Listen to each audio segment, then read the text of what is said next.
Pinag-uusapan nga ngayon sa social media ang naging post nga po ng stylist ni Nadine Samonte. Ito'y matapos na tila manawagan ang nasabing stylist na buti pa daw ang mga influencer o vlogger ay may lista sa nasabi nga pong GMA Gala. Pero ang kanyang inayusan na si Nadine Samonte ay hindi daw nakapasok. Todo effort. Ito nga ang naging say ng mga netizen. Matapos ngang i-post sa social media nitong si Nadine Samonte ang paghahanda niya sa nasabi nga pong gala night o GMA Gala na kung saan ay isa nga si Nadine Samonte sa pupunta doon. Siyempre, kaya nga siya nag-effort na ipakita sa kanyang Instagram kung paano siya naman manamit, kung paano siya mag-aantay sa nasabi nga pong gala night. So hot topic nga sa X ang aktres na si Nadine Samonte, ito'y matapos nga daw na hindi makapasok sa naganap na GMA Gala 2024 dahil wala raw ito sa guest list. Paanong inimbitahan tapos wala sa guest list? Nagsimula ito sa pag-iingay ng kanyang stylist na si Kate Manila sa X tungkol sa umano'y wala ang pangalan ni Nadine sa guest list kaya hindi raw siya nakapasok sa mismong venue. At wala raw nakalaang seat at table para sa kanya. Though naimbitahan naman daw ang aktres.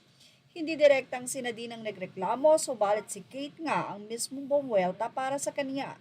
Tinawag niyang cheap ang nabanggit na event at mas inuna para papasukin ang mga inimbitahang social media influencer kisa sa kanilang homegrown artist na nagsimula sa season 1 ng Starstruck. Sabi ni Kate, treat your artist right. Kahit na hindi yan ang prime nyo, ba't kayo mag-i-invite? Pero wala sa listahan. Huwag nyong unahin ang mga influencer na invite nyo. So disappointing. Sparkle GMA Artist Center. #GMA Gala 2024. Yan nga ang himutok ng nasabi nga pong stylist ni Nadine Samonte. Wala namang ipinost si Nadine Samonte sa kanya nga pong Instagram at naging tahimik lamang ito. Pero ganun pa man ay hindi nga napigilan ng stylist na siya mismo ang manawagan sa nasabi nga pong hindi magandang naganap, especially kay Nadine Samonte sa gabi ng Gala GMA Network.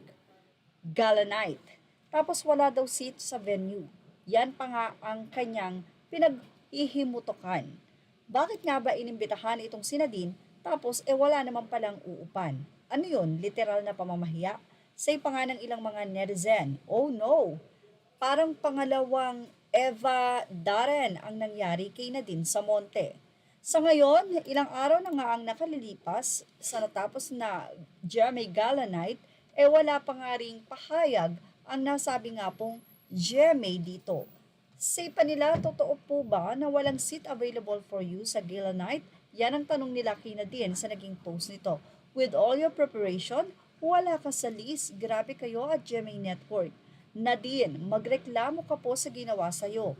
Hindi makatarungan na iitsapwera kanila sa gala. Samantala, wala pa nga say ang pamunuan ng GMA Network at Sparkle patungkol sa issue.